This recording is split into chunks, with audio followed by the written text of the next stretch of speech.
Hey, good morning, Miami. Hey, y'all. Hey. Okay, so I'm popping up here really quick to answer a question. Angela, you just asked me a question about my life insurance and my plans for when I die.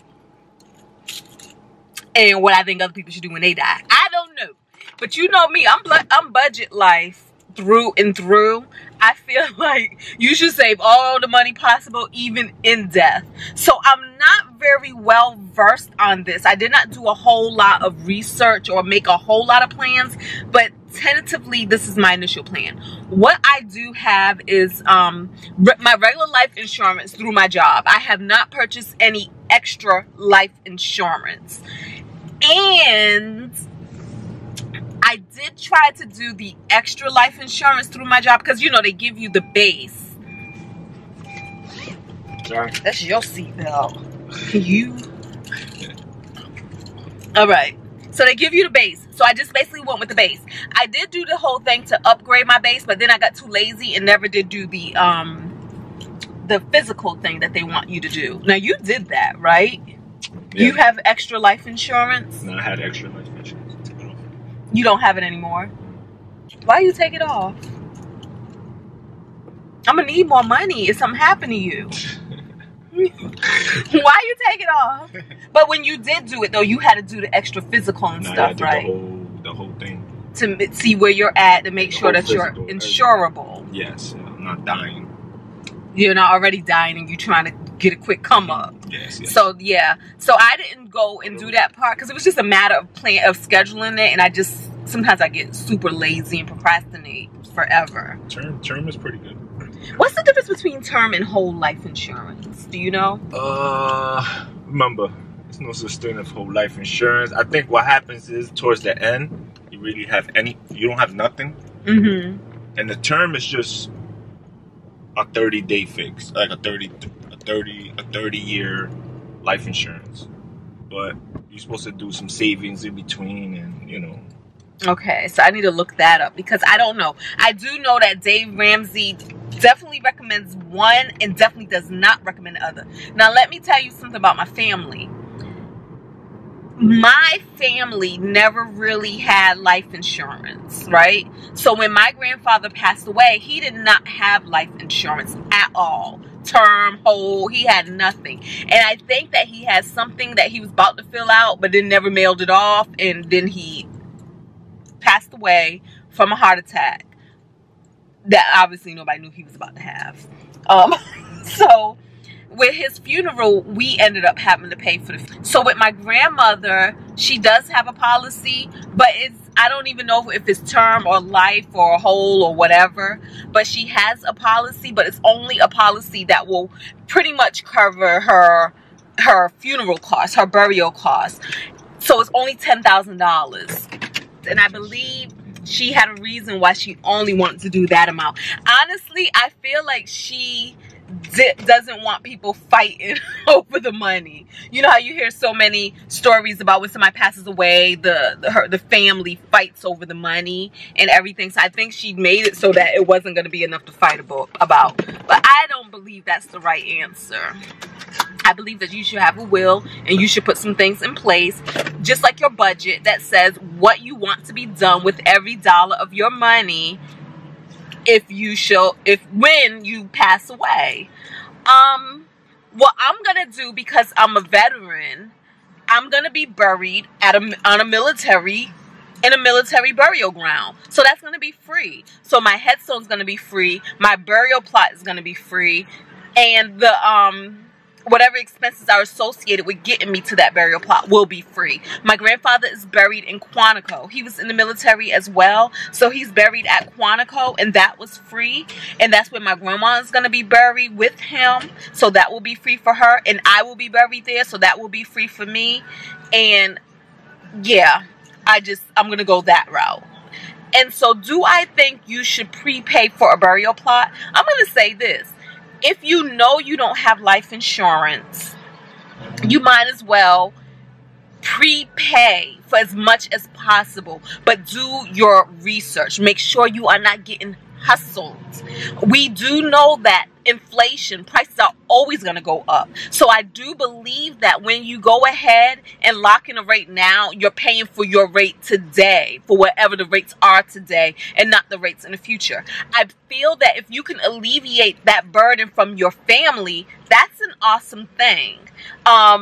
Should you do it at the expense of the bills and stuff you have going on today? Of course not. You have to pay to live your life. Not when I say your life, I mean your responsible life.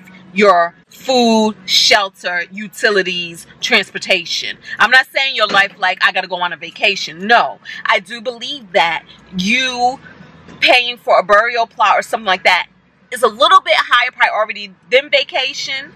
Unless you just don't care and you be like, you know what, when I'm gone, I'm gone. Let them figure it out, right?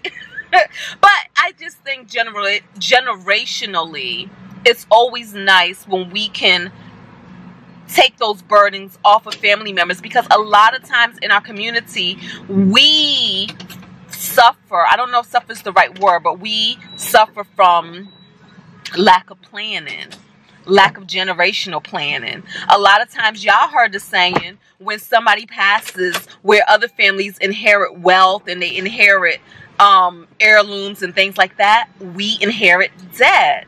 So I think it would be super awesome if you can do what you can do so that your loved ones do not have to inherit debt and the stress of all of that, because dying is stressful enough. Ooh. I know you know.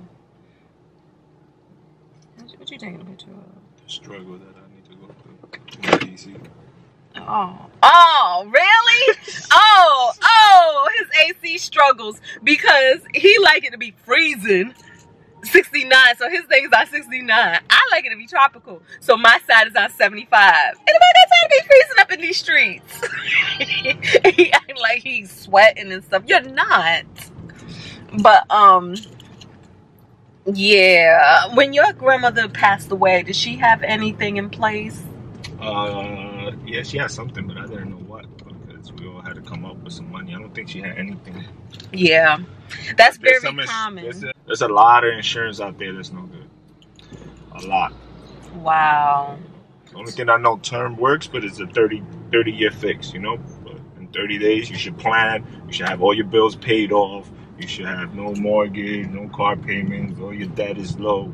So you'll be able to live off of your retirement and live your rest of your life.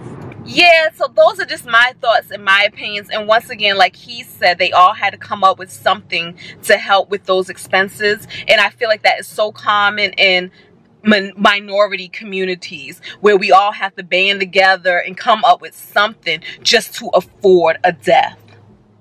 So yeah, whatever you can do to help alleviate that burden, I'm all for it, y'all. I am all for it. But not at the expense of the bills that you already have going on today. Clean those up first. Clean those up. So, until next time, y'all, we are on our way to breakfast at 11 a.m. We are going to, hopefully, maybe, we were going to go for, what, Mexican breakfast? A Mexican breakfast? Because all this one ever does is take us to Spanish establishments. No. I got a rep for my 9%. I know. So that's what he does, y'all. And then he was like, he wanted to get breakfast. He said, you know, something with grits and stuff. He don't even know. He don't even know what it's called. What's it called? Grits. When grits and stuff. But what kind of breakfast is that? Soul food. Soul food. He don't know where soul food is. Where we can go and find us some good soul food. He said he gonna call some co-workers. But hey, there's always IHOP and Denny's. They do breakfast 24. But we'll see wherever we go. It's just time to eat. So we're gonna go get something to eat. So my quick internet research shows that Dave Ramsey recommends term life insurance versus whole life insurance. All right, so basically, if I have term life insurance, what it should basically do is cover whatever is not paid for. So that means the remaining balance on my house, and if I have young kids or kids in college, to basically take care of what may need to be financially taken care of with the absence of my income. But the goal in life is to make it so that you are self-insured. And what that means is that you should be debt-free. You should be working towards being debt-free, and that includes the mortgage.